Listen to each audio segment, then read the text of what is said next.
Hello, children. Welcome back to our YouTube channel. Again, today we have our very own BK sir. Sir, welcome.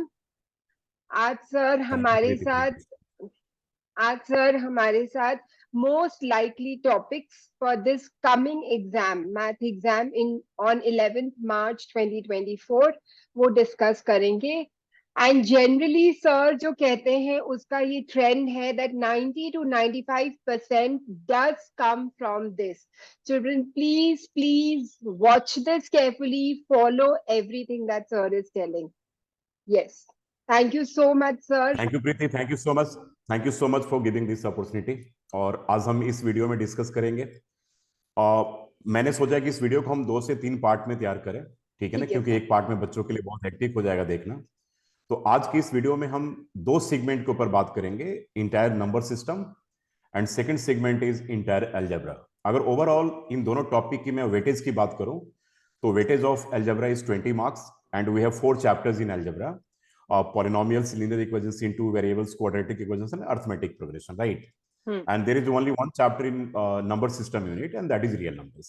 And overall weight is 26 marks. तो आज के video में कोशिश करूंगा कि जो जो टॉपिक मैं बता रहा हूं, अगर बच्चे उसको फॉलो करेंगे तो आराम से 95% मार्क्स इन टॉपिक के ऊपर, जिसके ऊपर आज हम डिस्कशन कर रहे हैं, उसमें बड़े आराम से लेकर आ जाए. चलिए टॉपिक स्टार्ट करते हैं. सिंस बच्चों का 11th को पेपर है तो ज्यादा उनका टाइम हम बर्बाद नहीं करते हैं. Yes, sir. और टॉपिक वहीं पर स्टार्ट कर देते हैं. Yes, चलिए, please. राइट.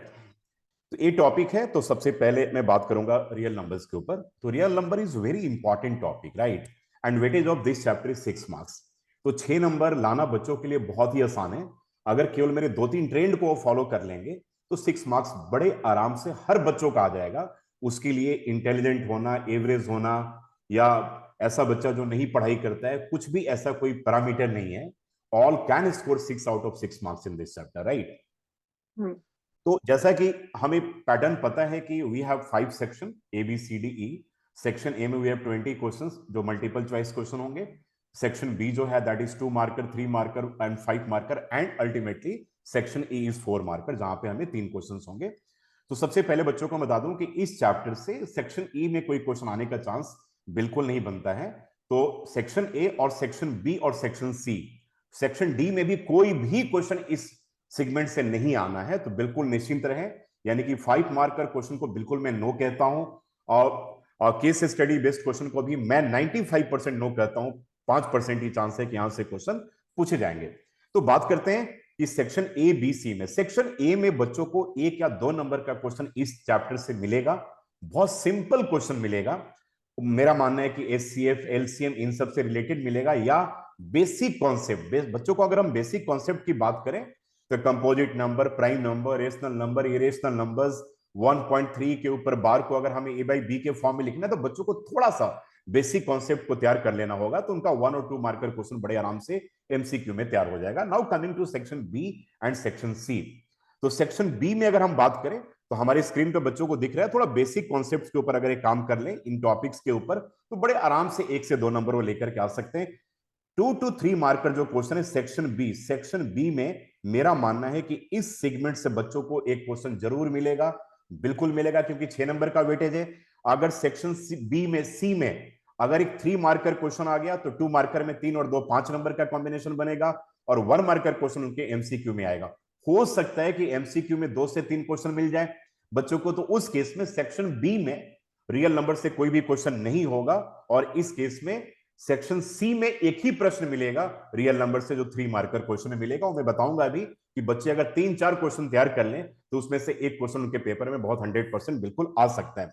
सेक्शन बी में अगर हम बात करें तो बच्चों को fundamental theorem of arithmetic, state, इनका स्टेटमेंट भी बच्चों को याद कर लेना चाहिए. और बाकी एचसीएफ एंड एलसीएम के ऊपर बहुत बेसिक सा क्वेश्चन है. HCF, LCM, product of HCF and LCM जो होगा, प्रोडक्ट ऑफ दोनों नंबर्स के इक्वल होता है. यहां पर वो तैयार कर लें तो 2 मार्कर क्वेश्चन यहां पे उनका कंफर्म्ड होता है. इसके साथ साथ बच्चों से मैं रिक्वेस्ट करूंगा कि 6 की पावर n, 12 की पावर n, 8 की पावर n, ऐसे नंबर जो 0 के साथ एंड होते हैं, 5 के साथ एंड होते हैं, तो ऐसे क्वेश्चन को जरूर तैयार कर लें. 2 मार्कर क्वेश्चन में ऐसा भी प्रश्न आएगा. Now coming to section C, जहां पर एक कंफर्म्ड क्वेश्चन बच्चों के लिए बनता है. और लास्ट अगर मैं बात करूं तो 5 to 10 ईयर्स के अगर मैं ट्रेंड्स को देखूं तो ऐसा कोई भी साल नहीं हुआ होगा जो यहां से क्वेश्चन स्किप हुआ सीबीएसई बोर्ड के पेपर में। Last year Euclid division lemma हट गया था, उस समय बच्चों के पास कॉम्बिनेशन में या तो यूक्लिड डिवीजन लेमा से नहीं तो रीविजिटिंग इरेशनल नंबर से प्रश्न पूछा जाता था, लेकिन अब वो हट गया है। तो अब हमारे पास एक ही चांस है, that is revisiting irrational number. बोले तो √2, √3, √5, बच्चे इन 3 प्रश्नों को बड़े आराम से कर लें। अगर इन्हें तैयार कर लेते हैं तो बच्चों का 3 मार्कर क्वेश्चन टोटली पेपर में सेफ हो जाना है।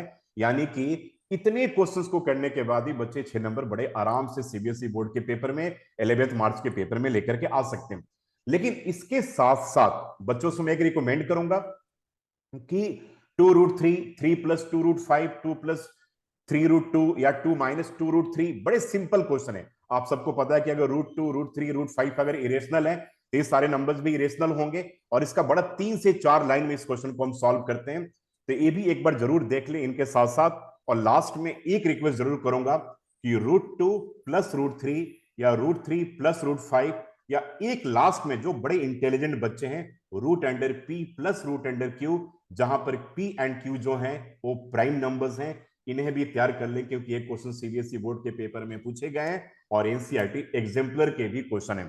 अब बच्चे सोच रहे होंगे यार बीके सिंह सर ने तो बड़ा कंफ्यूजन क्रिएट कर दिया, तो एक बार इन शॉर्ट बता दो कि बेसिक कॉन्सेप्ट से 1 या 2 नंबर का question, fundamental theorem of arithmetics से 1 या 2 नंबर का क्वेश्चन, और जो कंफर्म्ड क्वेश्चन है सीबीएसई बोर्ड के पेपर में जो आने वाला √2, √3, √5। बहुत बार बच्चे कहते हैं कि सर हमें √7 भी करने की जरूरत पड़ेगी, √11 की बिल्कुल नहीं पड़ेगी। √2, √3, √5 इन 3 प्रश्नों को कर ले, और इसके कॉम्बिनेशन में 2√3, 3√2, 1/√2 एक पार्ट कर ले, और last but not the least √2 + √3, √3 + √5।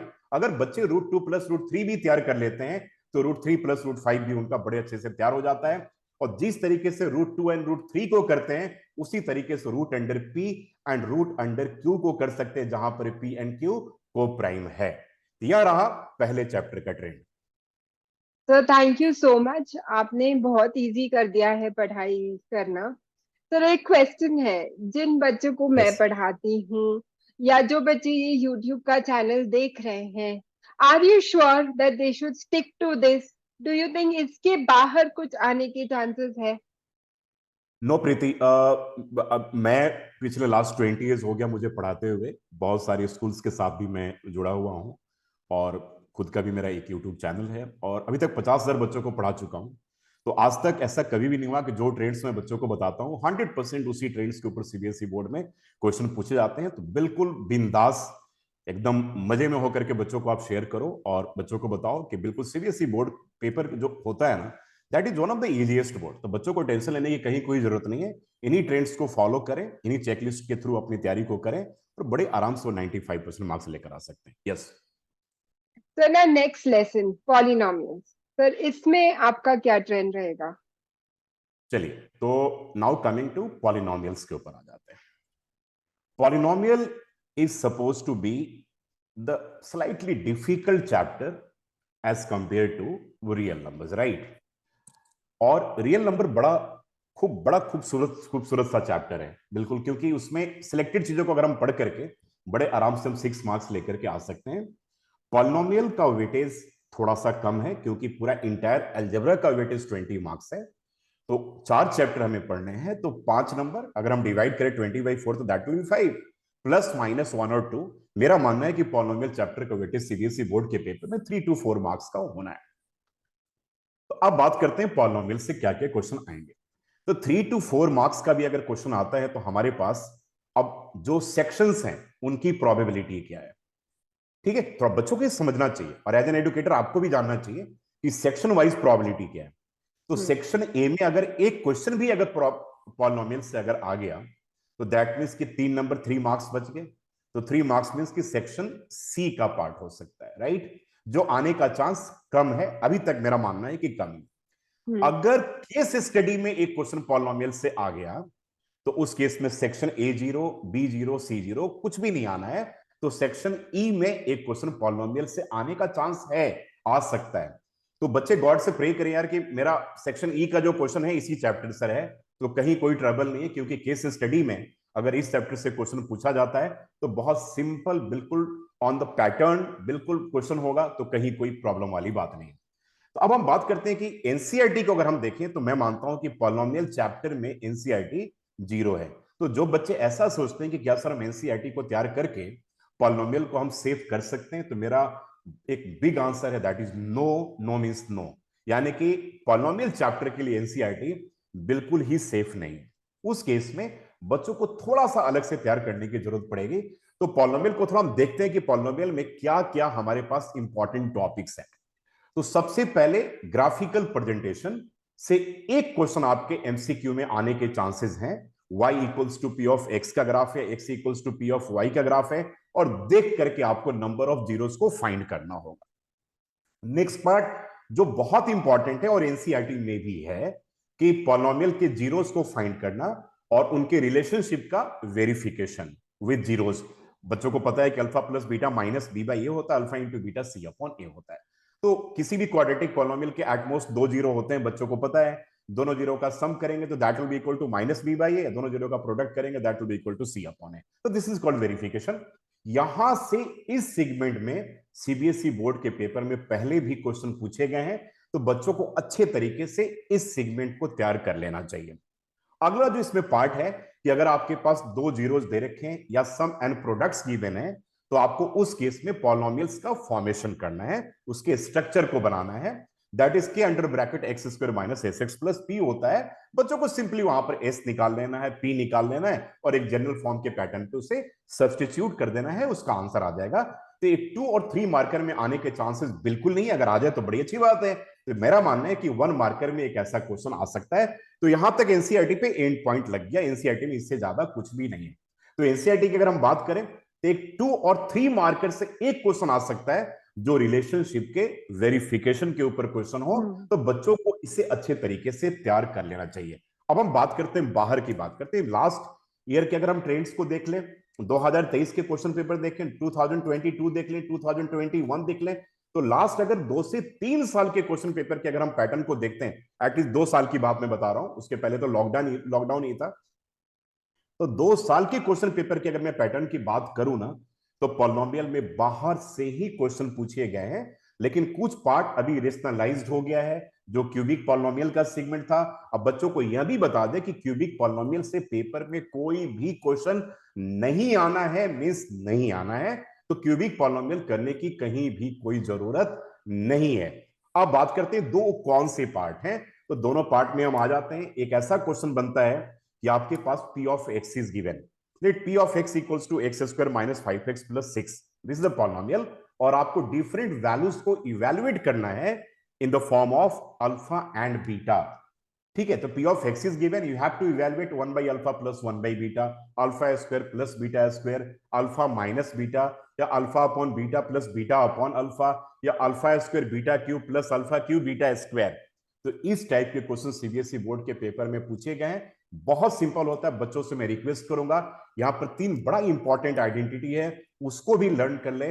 One is alpha square plus beta square, that equals to alpha plus beta का whole square minus 2 alpha beta, alpha cube plus beta cube is alpha plus beta का whole cube minus 3 alpha beta under bracket alpha plus beta, and alpha minus beta is square root under alpha plus beta का whole square minus 4 alpha beta.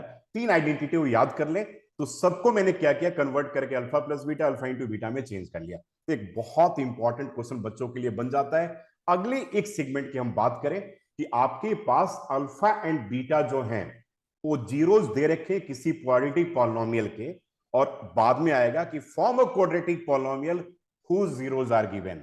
जैसे मैं example की बात मैं करूं कि if alpha and beta are the zeros of the quadratic polynomial p of x equals to x square minus 5x plus 6, then form a quadratic polynomial whose zeros are alpha plus 2 and beta plus 2। बड़ा simple है बच्चों को, बिल्कुल इससे घबराना नहीं है। पहले आराम से इस क्वेश्चन को 2 पार्ट में डिवाइड कर ले। पहला पार्ट कि if alpha and beta are the zeros of the quadratic polynomial p of x equals to x square minus 5x plus 6, full stop. यहां बच्चे बड़े प्यार से अल्फा प्लस बीटा की वैल्यू निकाल लें, that is minus b by a, alpha into beta की value निकाल लें, that is c by a. अब अगले पार्ट में आ जाए कि form a quadratic polynomial whose zeros are given, तो बच्चे कैसे करते थे भाई, अगर आपके पास 2 जीरो दे रखा है तो क्वाड्रेटिक पॉलिनोमियल कैसे फॉर्म करते थे, तो आप वहां पर पहले एस सम निकालते थे, फिर वहां पर प्रोडक्ट निकालते थे। तो उसी तरीके से सम एंड प्रोडक्ट निकाल लीजिए, alpha plus 2 plus beta plus 2, और जहां भी अल्फा प्लस बीटा दिखे, अल्फा इंटू बीटा दिखे, जो पहले पार्ट में जो आपने वैल्यू लाया उसके वैल्यू को सब्स्टिट्यूट करके फिर वही काम करना है कि under bracket x square minus s x plus b में पुट कर देना है। तो दिस इज वेरी सिंपल। अगर 1 घंटे भी बच्चे प्लानिंग के साथ अगर तैयार कर लेना तो पॉलिनोमियल चैप्टर इज सेफ। जबकि पॉलिनोमियल कहा जाता है कि थोड़ा सा डिफिकल्ट है as far as CBSE board, क्योंकि यहाँ पे एनसीईआरटी में हमारे पास कुछ भी नहीं है, तो क्वेश्चंस बाहर के आने के चांसेस हैं। एक लास्ट बच्चों से मैं रिक्वेस्ट करूंगा कि एक पार्ट को और भी जरूर देख ले। सीबीएसई बोर्ड में ऐसे क्वेश्चन बार बार पूछे जाते हैं कि पी ऑफ एक्स आपके पास एक पॉलिनोमियल दे रखा है, 100% that polynomial will be a quadratic polynomial, right. ऐसा दे रखा है कि x square minus 5k x plus 6, यानी कि पॉलिनोमियल में आपके पास एक अननोन टर्म दे रखा है और एक कंडीशन गिवन है। लाइक ऐसा दे रखा है कि p of x equals to x square minus 5k x plus 6 such that 3 alpha plus 2 beta equals to 12. तो कह रहे find the value of k.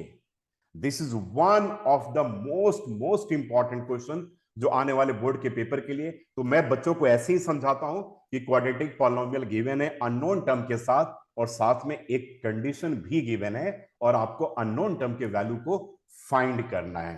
तो टोटल 3 to 4 सेगमेंट है, तो बच्चे प्लानिंग के अकॉर्डिंगली ऐसे तैयार करें तो यहां पर पॉलिनोमियल उनका टोटली सेफ हो सकता है। टोटल अगर मैं बात करूं बच्चों को तो 6 से 7 प्रश्न को करना है और पॉलिनोमियल टोटली उनका सेफ हो जाना है। तो डरना नहीं है कि क्या आएगा, बच्चों को बस ये पता होना चाहिए कि हम क्या क्या प्लानिंग के साथ कर लें कि उससे बाहर कुछ नहीं आए। और ये मैंने डोमेन ड्रॉ कर दिया बच्चों के लिए कि अगर इतना तैयार कर लें तो इससे बाहर बच्चों को पेपर में कुछ भी नहीं आना है। यस प्रीति, आप So thank you.